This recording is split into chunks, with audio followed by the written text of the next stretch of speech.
To the channel, guy, I have a solution for our mini flash problem. A lot of you guys have asked questions saying the flash fits too low to the camera and it's causing shadows with the lens. We have the answer for that, so let's get started.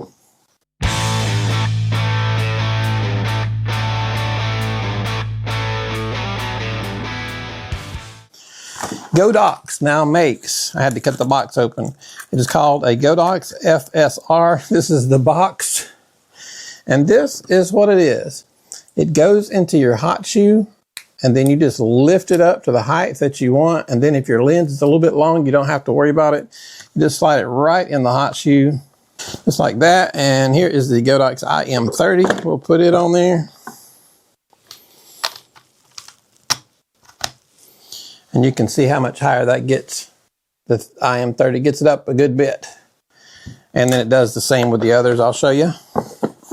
The IM20, which is an even smaller flash, it will get it on up above. Now still, if you've got a super long lens, you may still have an issue, but for regular size lenses, you should be okay. And then also the Zuneco. Someone specifically asked me about the Zuneco ZF04 a few weeks ago. So I was going to put it on top of the camera on the riser. Zuneco is such a tiny little flash. But yes, it just goes right up there as well. And you can see that gets us another inch or so lifted up. I don't have a lens on this, but this does give you an extra inch or so away, so you don't have to worry about the lens. So anyway, guys, and the good thing is it's $13.90. Can't go wrong with that. It's the Godox FSR. I'll leave a link down at the bottom. Simple video today.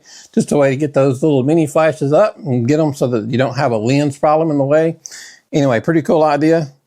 So there you go, because some of these don't bounce. A lot of these don't, a lot of the smaller ones don't bounce. So this is definitely a good answer for that, getting it up a little higher. So anyway, guys, I'll leave a link at the bottom. If you have any questions, let me know. For helping you out, give us a thumbs up, hit that subscribe button. You guys have a great day. Thank you.